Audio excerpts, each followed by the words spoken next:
വേണുവിലോല വിജയഗോപാല വേദാഗമമൂല ഗോപാല വേദാഗമമൂല ഗോപാല. വേദപുരുഷനായ വേദത്തിൻ്റെ സ്രോതസ്സായ ഭഗവാന്റെ പാതാരബന്ധത്തിൽ സാഷ്ടാംഗ പ്രണാമം. സായിറാം. പല വർഷങ്ങൾക്ക് മുമ്പ് നടന്നൊരു സംഭവമാണ്. ഭഗവാൻ ഉപനിഷത്തിനെ കുറിച്ചും വേദാന്തത്തിനെ കുറിച്ചും ഒരു സീരീസ് ഓഫ് ഡിസ്കോസ് പരമ്പര ഭഗവാൻ നൽകുന്നൊരു സമയമാണ്. ആ സമയത്ത് ഭഗവാന്റെ ഡിസ്കോസ് ട്രാൻസ്ലേറ്റ് ചെയ്തിരുന്ന ഒരു ഡിവോട്ടി, അദ്ദേഹത്തിന് ചെറിയൊരു സംശയം അദ്ദേഹത്തിൻ്റെ മനസ്സിൽ കടന്നു വന്നു. സാധാരണ ഈ വേദാന്തത്തിൻ്റെ പ്രഭാഷണം ഒക്കെ വരുന്ന സമയത്ത് ധാരാളം സംസ്കൃത ശ്ലോകങ്ങളൊക്കെ എല്ലാവരും കോട്ട് ചെയ്തിട്ടാണല്ലോ വേദാന്തത്തിലെ പ്രഭാഷണമൊക്കെ പറയാം. പക്ഷെ സ്വാമി അങ്ങനെയല്ല. ബുദ്ധിമുട്ടുള്ള കാര്യങ്ങളൊന്നും സ്വാമി പറയുന്നില്ല. വളരെ ലളിതമായിട്ട് എല്ലാവർക്കും മനസ്സിലാവുന്ന വിധത്തിലാണ് ഭഗവാൻ വേദാന്തത്തിലെ കാര്യങ്ങൾ പറഞ്ഞു കൊടുക്കുന്നത്. അപ്പോൾ അദ്ദേഹത്തിൻ്റെ മനസ്സിലൊരു സംശയം കടന്നു വന്നു.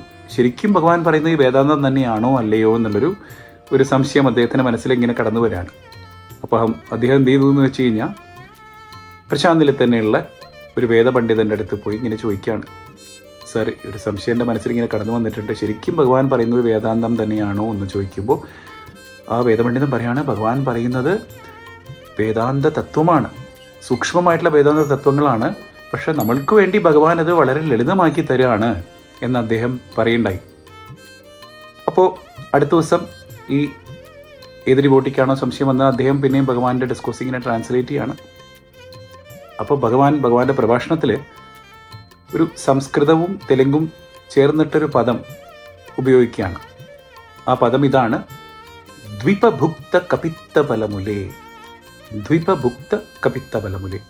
ഈ കപിത്തബലം എന്ന് പറഞ്ഞു കഴിഞ്ഞാൽ ഒരു തരം പഴമാണ്. തെലുങ്കിൽ അത് വെളുകുപ്പണ്ടു എന്ന് പറയും. അത് നമ്മൾ ഈ ഗണപതിക്ക് പൂജ ചെയ്യുന്ന സമയത്ത് നമ്മൾ അത് നിവേദ്യമായിട്ട് വെക്കാറുണ്ട്. വിശേഷ നിവേദ്യമായിട്ട് ഗജാനനം ഭൂതഗണാതിസേവിതം കപിത്ത ജംബു പലസാര ഭക്ഷിതം. ആ കപിത്തബലം അത് ആനയ്ക്ക് ഭയങ്കര ഇഷ്ടമാണെന്ന് പറയും ഈ പഴം. അതുകൊണ്ട് നമ്മൾ ഗണപതിക്ക് ഇത് നിവേദ്യമായിട്ട് വെക്കാറുണ്ട്. അപ്പോൾ കപിത്തബലമുലേ എന്ന തെലുങ്കിൽ പറഞ്ഞു കഴിഞ്ഞാൽ കപിത്തബലം പോലെ. ഭുക്ത കപിത്തബലമുലേ. ഭുക്ത എന്ന് പറഞ്ഞാൽ സംസ്കൃത പദമാണ്. കഴിച്ച കപിത്തബലം പോലെ. ആര് കഴിച്ചത്? ദ്വിപഭുക്ത കപിത്തബലമുലേ. ദ്വിപൻ എങ്ങനെയാണോ ഈ കപിത്തബലം കഴിക്കുക അതുപോലെ. ഈ ദ്വിപൻ എന്ന് പറഞ്ഞാൽ ആരാണ്? അത് ഇദ്ദേഹത്തിന് മനസ്സിലായില്ല. ഇദ്ദേഹത്തിന് സംസ്കൃതം അറിയില്ല, ഈ ട്രാൻസ്ലേറ്റ് ചെയ്യുന്ന ആൾക്ക്. അപ്പോൾ ഇദ്ദേഹം ഭഗവാന്റെ അടുത്തേക്ക് നോക്കി.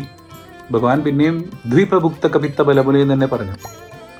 ആ ഡിസ്കോസ് കഴിഞ്ഞതിന് ശേഷം ആ ട്രാൻസ്ലേറ്റ് ചെയ്ത ആ ഭക്തൻ ഭഗവാന്റെ പാതാരബന്ധത്തിൽ വന്നിങ്ങനെ നമസ്കരിച്ചപ്പോൾ ഭഗവാൻ ഇങ്ങനെ പുഞ്ചിരിച്ചുകൊണ്ട് ഭഗവാൻ പറയാണ്, ബംഗാരു, എനിക്ക് വേദാന്തം അറിയില്ല, നിനക്ക് സംസ്കൃതം അറിയില്ല എന്ന് പറയുണ്ടായി.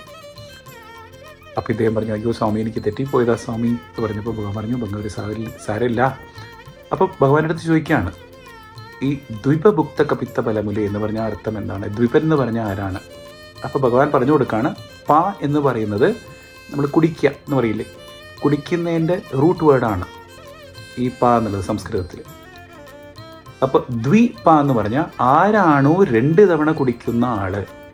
കാരണം സംസ്കൃതത്തിൽ ഏകം, ദ്വേ, ത്രീണി, ചത്വാരി, 1, 2, 3, 4 എന്നുള്ള സംസ്കൃതത്തിൽ നമ്മൾ എണ്ണുന്ന സമയത്ത് ദ്വേ എന്ന് പറഞ്ഞാൽ 2ആണ്. അപ്പോൾ ദ്വിപൻ എന്ന് പറഞ്ഞാൽ ആരാണോ 2 തവണ കുടിക്കുന്നത്. ഈ 2 തവണ കുടിക്കുന്നത് ആരാണ്? ആന.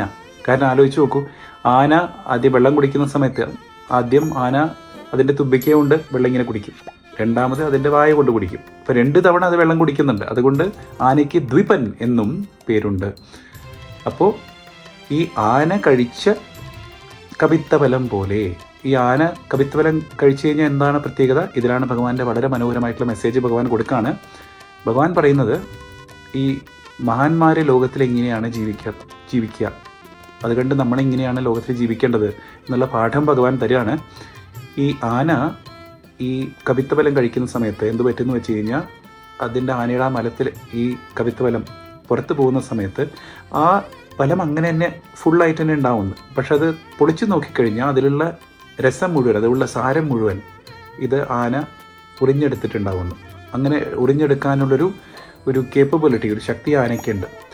അപ്പോൾ ഭഗവാൻ പറഞ്ഞു കൊടുക്കുകയാണ്, അതുപോലെ തന്നെ മഹാന്മാരെങ്ങനെയാണ്, ഈ ലോകത്തിൽ ആവശ്യമുള്ളത് എന്താണോ, നല്ലതെന്താണോ അതുമാത്രം അവരെടുക്കും, മറ്റുള്ള കാര്യങ്ങൾ അവർ തിരസ്കരിച്ച് കളയും. അപ്പോൾ ഭഗവാൻ പറയുന്ന മാതിരി സീ ഓൺലി ഗുഡ്, എല്ലാത്തിലും നല്ലത് മാത്രം കാണുക. നമുക്ക് ഇഷ്ടമില്ലാത്ത കാര്യം ഉണ്ടെങ്കിൽ അത് തിരസ്കരിക്കുക, നല്ല കാര്യങ്ങൾ സ്വീകരിക്കുക. ഒരാളുടെ പെരുമാറ്റത്തിൽ നമുക്ക് ഇഷ്ടപ്പെടുന്ന കാര്യങ്ങൾ അത് മാത്രം സ്വീകരിക്കുക, ഇഷ്ടപ്പെടാത്ത കാര്യങ്ങൾ സായിറാം എന്ന് പറഞ്ഞിട്ട് തിരസ്കരിക്കുക. ഒരാളിൽ നന്മയും, എല്ലാവരിലും നന്മയും തിന്മയും ഉണ്ടാവും. അപ്പോൾ ആ നന്മ മാത്രം സ്വീകരിക്കുക, തിന്മയെക്കുറിച്ച് നമ്മൾ കാണുകയും വേണ്ട, തിരസ്കരിക്കുക. അപ്പോൾ അങ്ങനെ ജീവിച്ചു കഴിഞ്ഞാൽ എപ്പോഴും ആനന്ദമായിട്ട് ജീവിക്കാം, സമാധാനമായിട്ട് ജീവിക്കാം. ആ ജീവിത ചര്യ തന്നെ നമ്മളെ ഭഗവാന്റെ അടുത്തേക്ക് കൊണ്ടുപോകും. അതാണ് ദ്വിപഭുക്ത കപിത്ത ബലമുലേ. അങ്ങനെ വളരെ മനോഹരമായിട്ടുള്ള വേദാന്തത്തിൻ്റെ തന്നെ ഇതുപോലെ തന്നെ വലിയ വലിയ ആശയങ്ങൾ വേദപുരുഷനായ വേദ ആഗമങ്ങളുടെ സ്രോതസ്സായ ഭഗവാൻ, വേദാഗമമൂല എന്ന് പറയുന്ന നമ്മുടെ ഭഗവാൻ നമുക്ക് പകർന്നു തരാണ്.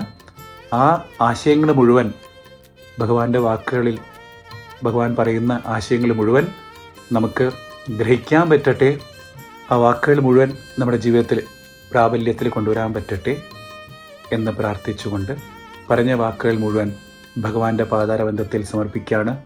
ജയ് സായിറാം.